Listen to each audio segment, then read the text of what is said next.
বিগত ২০ বছরে আমাদের সংস্কৃতিকে দলীয়করণ করে আমাদের সংস্কৃতির জগৎকে অনেক ক্ষতিগ্রস্ত করা হয়েছে। সংস্কৃতির তার নিজস্বতা নিয়ে সে গড়ে উঠতে পারে নাই, এটাকে নানাভাবে বাধাগ্রস্ত করা হয়েছে।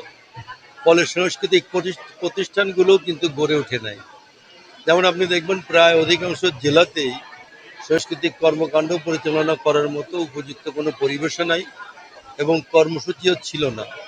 আমাদের মাননীয় প্রধানমন্ত্রী আমাদের নির্দেশনা দিয়েছেন বারে বারে, যাতে আমরা এখানে আমাদের গোটা বাংলাদেশের সাংস্কৃতিক কর্মকাণ্ডকে পুনর্গঠন করে আমরা একটা গণমানুষের সংস্কৃতি হিসাবে এটাকে দাঁড় করাতে পারি এবং মানুষের জন্য সুন্দর, সুস্থ, সাবলীল সংস্কৃতি গড়ে তোলা আজকে কিন্তু সময়ের দাবি।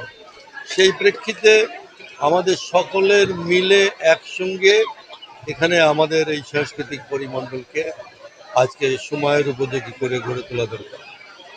সেই দিক থেকে আমাদের মন্ত্রণালয় চেষ্টা করছে যে সাংস্কৃতিক ক্ষেত্রে আমাদের প্রচুর কর্মসূচি নেওয়া হয়েছে।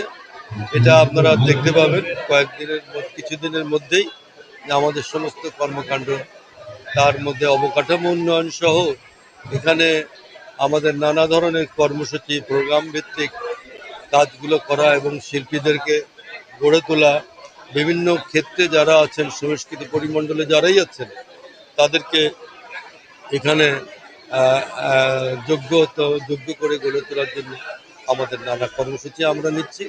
আমি আশা করি যে খুব তাড়াতাড়ি আমাদের দেশে এই ক্ষতি বুঝিয়ে আমরা একটা সাংস্কৃতিক সুস্থ পরিবেশ গড়ে তুলতে পারব।